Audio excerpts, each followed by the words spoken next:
Lost in the twilight. The Anderson family embarked on a long-awaited road trip to the picturesque mountainside cabin.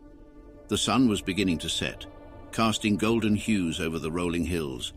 With laughter filling the car, they navigated the winding roads, eager to reach their destination.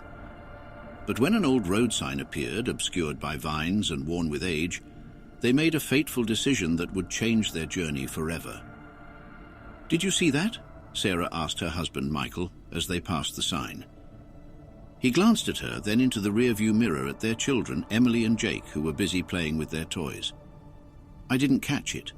What did it say?" Sarah turned in her seat, trying to make sense of the faded letters. "I think it said shortcut to Paradise Peak. Should we take it?" Michael hesitated, looking at the map on his phone. "Well, the GPS doesn't show this shortcut, but it might save us some time. Let's give it a try." Unbeknownst to them, the old road had not been used in years. As they turned onto the narrow, overgrown path, the fading daylight and thick forest canopies swallowed them in shadows.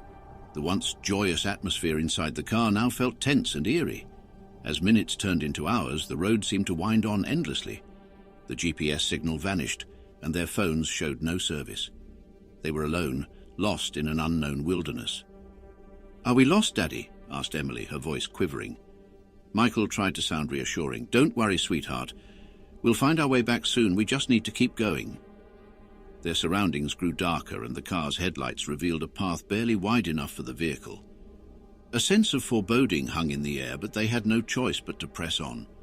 The dense forest pressed in from all sides, and the branches seemed to reach out menacingly, as if trying to pull them deeper into the unknown.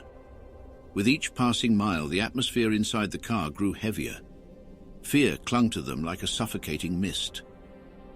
Michael's grip on the steering wheel tightened, and Sarah's eyes darted anxiously from side to side. Suddenly the car jolted as if it hit something. Michael slammed on the brakes, and the family gasped in surprise. They peered out of the windows, but there was nothing visible in the darkness.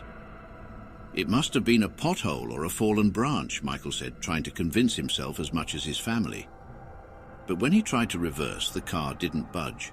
Panic set in as he revved the engine, but the tires only spun in place, kicking up dirt and leaves. "Great, just great," he muttered under his breath, frustration mounting. "We should have stayed on the main road," Sarah said, her voice trembling. "We'll figure this out. Let me get out and check what's going on," Michael replied, opening his door and stepping outside. The moment his feet touched the ground, a chilling silence enveloped him. There were no sounds of crickets, no rustling leaves, just an oppressive stillness. Michael walked to the back of the car, and as he peered into the darkness, a cold breeze sent shivers down his spine. That's when he noticed strange markings on the trunk of the car, symbols he had never seen before. Fear gripped him as he realized they were surrounded by something inexplicable, something beyond the realms of their understanding. He hurried back to the driver's seat, pale and trembling. "We need to stay in the car and lock the doors," he told his family, his voice shaky. They huddled together, fear etched on their faces as the night pressed on. Shadows seemed to move in the periphery of their vision, and faint whispers echoed through the woods. The old road had become their prison, and they were at the mercy of forces they couldn't comprehend. As the first light of dawn painted the horizon, the eerie stillness lifted, and Michael attempted to start the car again. This time it roared to life as if released from an otherworldly grip.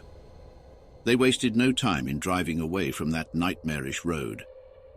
Hours later, they finally found their way back to civilization.